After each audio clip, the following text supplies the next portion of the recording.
What's going on, everybody? Bloodlust Knight here, back with another World of Warships video for you. Also with a continuing headache to go along with the video. Here I'm going to show you the Öland. Tier 8 tech tree of the European line of the first DD line that leads to the Holland, not the one that leads to the Dansk. With this awesome looking camo to anyone who ever got the camo.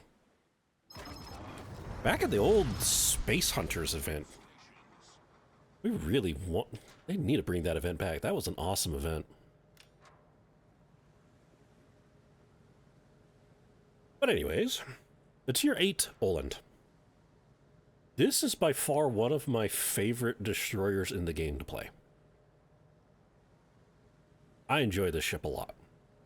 Not just because of the cool camo on it. Again, these days camos does nothing for you other than stylize and make it look cool. And give you a cool horn. What I like about the Öland, it's just about your average speed destroyer as most others. 35 knots, as you can see. Engine boost to heal, and of course, anti-air consumable. But what's great about the Öland? 5.8 concealment. That's pretty good for a tier 8 destroyer. That's almost basically second in line of being the best. Very few destroyers around this tier have lower ones. Lightning is one that has a lower concealment rate at 5.5, which is right there alongside with being the best when the lowest, which is 5.4. And of course, Jaeger at 5.4, so I have to be aware of them. But being 5.8, I can outspot the Kitakaze, as well as many destroyers. But the biggest key I like about Öland is what I'm going to try and do here to the Kitakaze, since our Hornet found him real quick. Kitakaze's pushing forward to capture B, and I went, okay, so I figured he's going to move up, and he's not going to be able to maneuver a lot because he's going right next to the island there. So I fired torpedoes in that direction, thinking he's going to end up there. But as you saw with the Öland, it's like a 70-second reload to his torpedoes, and it's 2 triple tubes. Yep, 2 triples. But yeah, just slightly over a minute, and they're really fast. Really fast. 80 knots. By the time you get to Tier 8 Öland, which, voila, I hit the kiddo with 1. You're not firing torpedoes. You're firing underwater missiles. It's also got really good guns. 2 twin turrets for 2.3 seconds. So Kitakaze got close. He's moving to the center. I'm trying to stay away so he doesn't know I'm here. That way he's not suspecting torpedoes from this direction, because I don't think he realizes I'm this close. Here comes aircraft, so I got to be careful on that. But I'm about to reload here in torpedoes. Fire in his last position, see if I hit him in smoke. And then Hornet tries to do a blind drop to get him too. Now I decide to actually get closer, knowing that he's almost gone. As you can see, he's got a third of his health left. Now I'm just actually going to go forward and try and go after him. I wouldn't open gunboat a Kitakaze at all. Kitakaze is a serious gunboat for the Japanese line. Alright, so now he knows I'm in here, but where is he?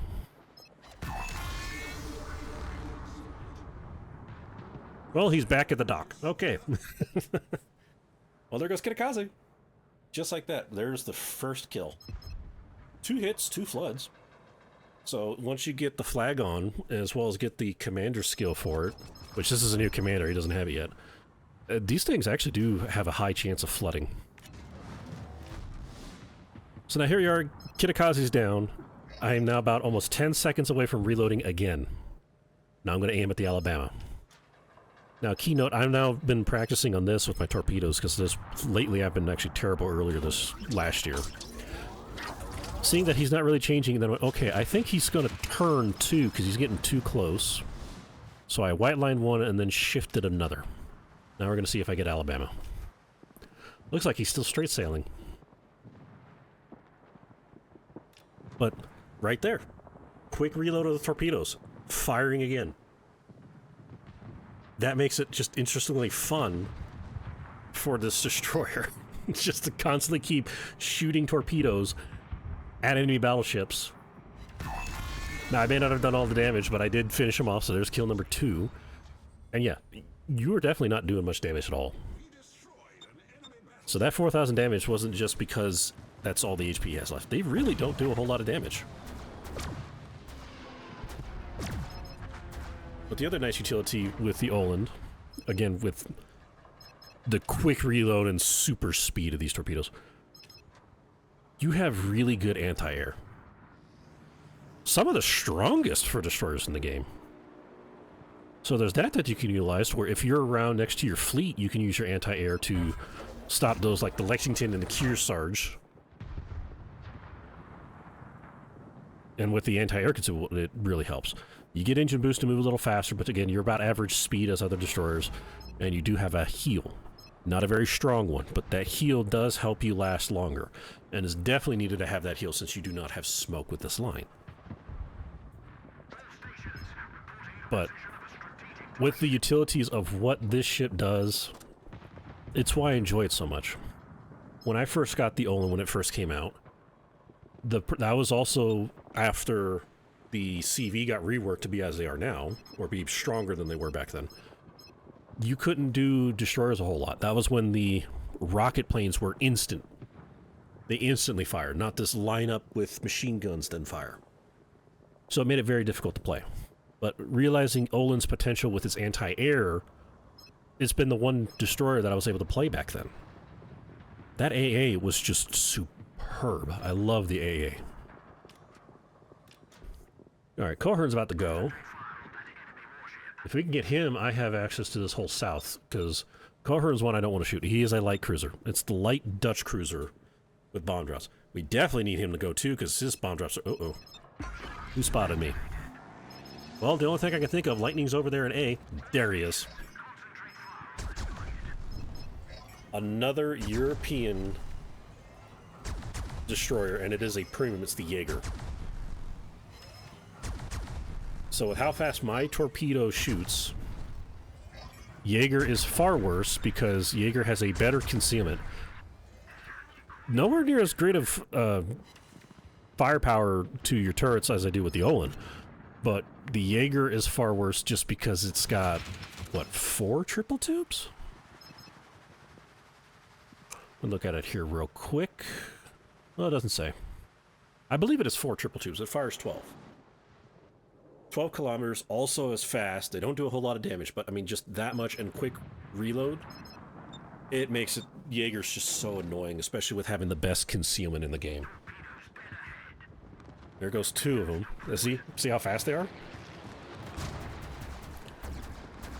So now I'm over here just using my AA to assist. Val and Kidda are chasing this Lexington. I'm still trying to figure out where'd the Jaeger go. Jaeger popped his engine boost too. We're both about the same speed. Realizing I can't catch up to Jaeger, I decide to leave, because now I see Njord's coming. So I decided to leave and fall back so that they don't get B. I don't want to have it to where both the destroyers are now over here. Lexington's gone, but still have both destroyers at the end of the map where the other team, with their Lightning still alive, to be able to take advantage of the rest of my team. Especially now that L-20 is constantly being hunted down. There's a Lightning. Now this was great. Because I'm this close, these are going to be very hard for him to dodge and realize they're coming. Because again, 80 knots. That is fast. By the time battleships realize it, it's just like, I won't be able to turn, I have to take them. If they know that they're my torpedoes, they don't have to worry about dodging, which, that hit, unfortunately, is going to do this to him. Yeah. Well, there's kill number 3, but that was unfortunate. Val, that's another unfortunate thing, Val Peruso got annihilated by the Musashi. But yeah, with battleships, if they realize that, oh yeah, it's just the Holland Line torpedoes, we don't have to worry about it. Well, I wouldn't say completely ignore it, but it's not as, like, oh crap, I really have to just leave and run out of here. They can, if they are able to be fast enough, such as Odin or the Scharnhorst with an engine boost, they can just turn and try and figure out where you're at. And then if they constantly actively dodge to do a zigzag maneuver, which was usually done in real life, you can dodge their torpedoes very efficiently and only be taking one at a time, which again, it's not a whole lot of damage.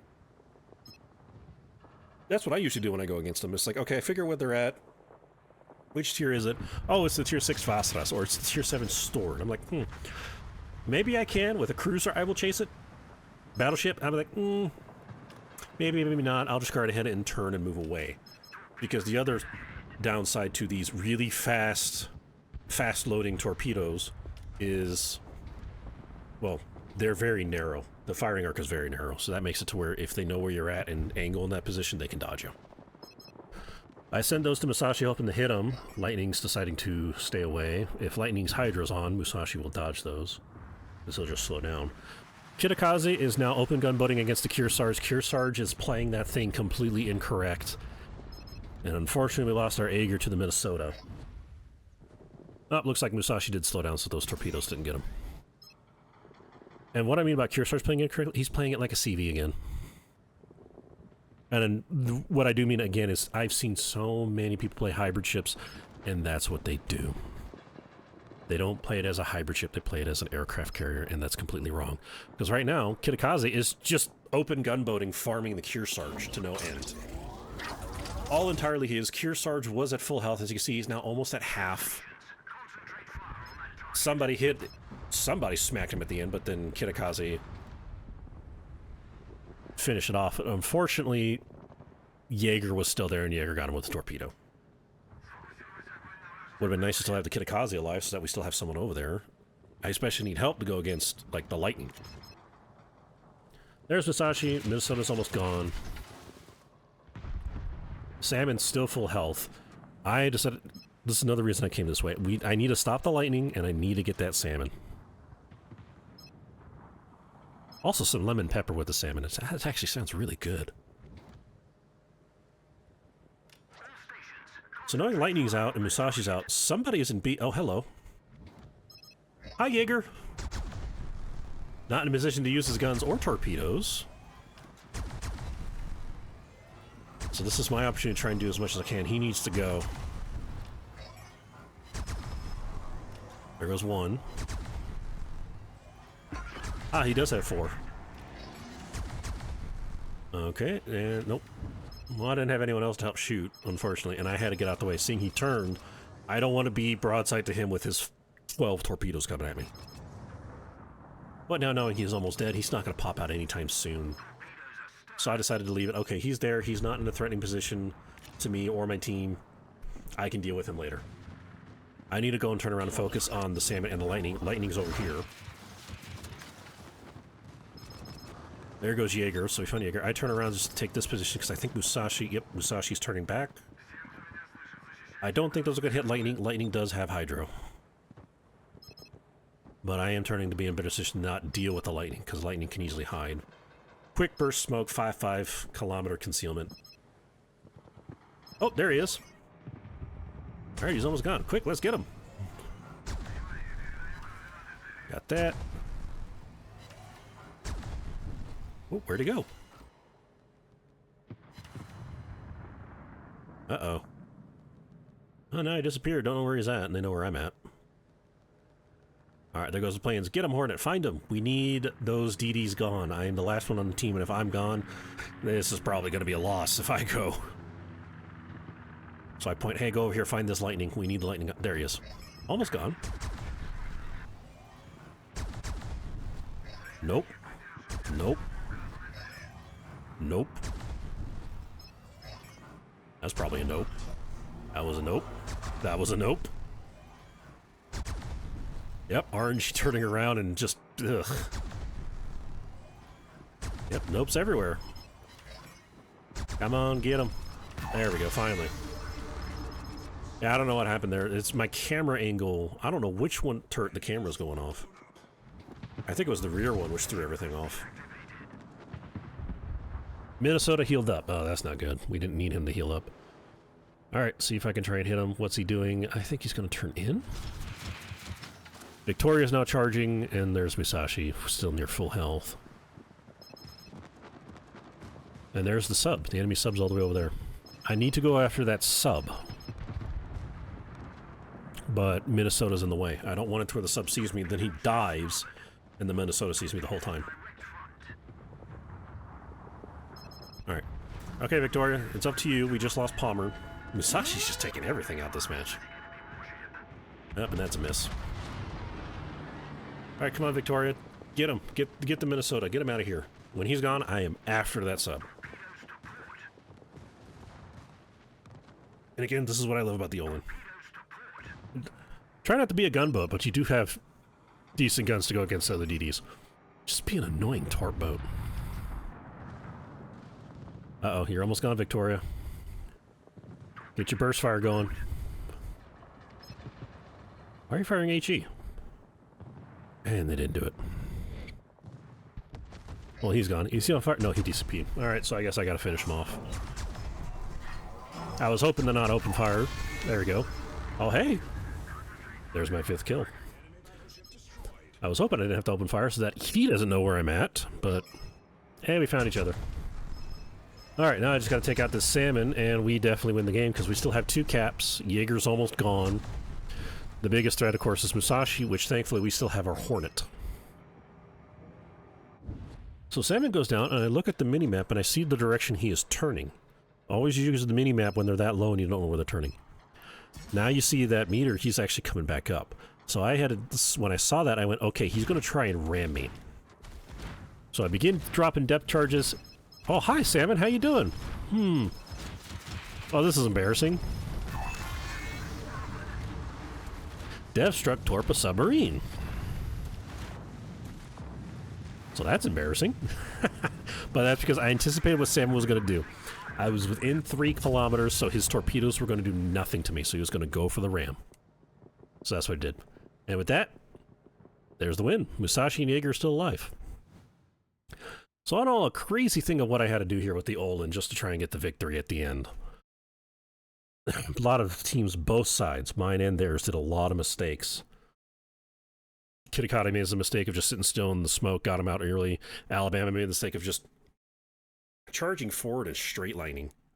So my entire team took him out. Then you had my team making mistakes over in A, such as my Farragut sitting in smoke and dying that way. Thankfully, my submarine, the L-20, sort of ran away and survived. He was the only one that survived on that side. So yeah, this is just an interesting map. All the way through, close down together to just 3-on-3, and we managed to get on top because we had the objectives. So now, as you see with just the big rewards here, do take this with a grain of salt. I did have blues on and a red experience because I did reset this line. So I put it on to go as fast as possible to get back up to the Holland before the next reset coming this week of this recording. So definitely take that in mind. And yeah, it just shows that they definitely need to reduce the amount of experience we're given.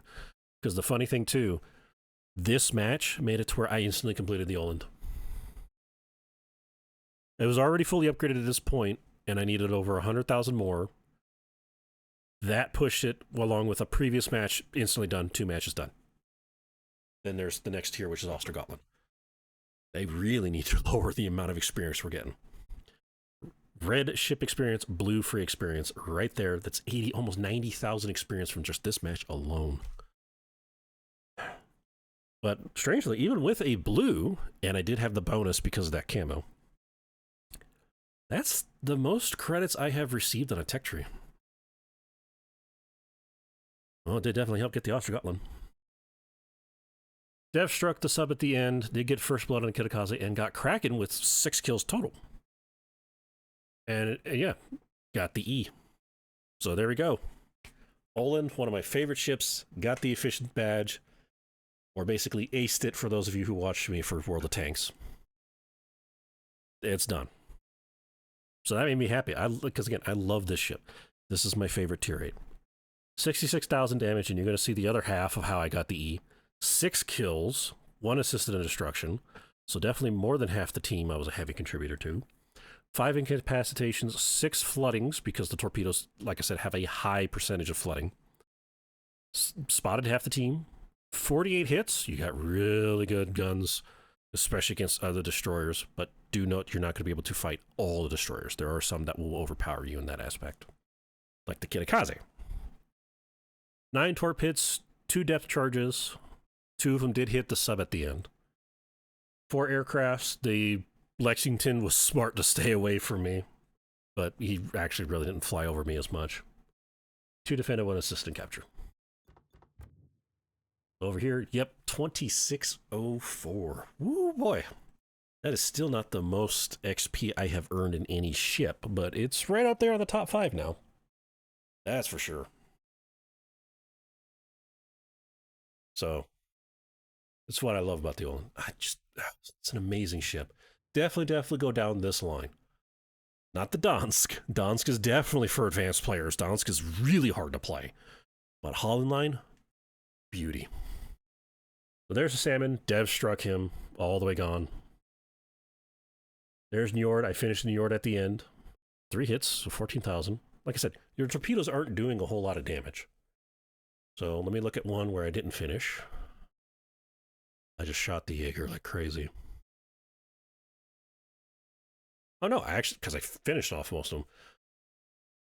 But 10,000 with the torpedo protection, it averages about 4,000 to 6,000 damage per torpedo hit. They don't hit hard, but you reload really fast, and they are extremely fast. So that's how I got Njord. I got Kitta. Well, he did make the mistake of staying in the smoke. But even then, if you stay in smoke and you know there's a European destroyer on the Holland line over there, don't stay in smoke. Get out. Because we're going to fire those torpedoes out there, and by the time you see it, you're sitting there in smoke. You can't dodge it. Alabama at the end. Lightning. Minnesota. So some of these are all at the end. 12,000 Jaeger, and he lived. And then here's the other thing that made it to an E. Because as a destroyer, remember, you're a scout. 113,000 spotting damage. And spotting, it does count 1-to-1 all the way through with damage caused as well. So you get the same experience as if you did the damage yourself. After all, you're the one finding the ship. And that is key to winning a lot of these matches.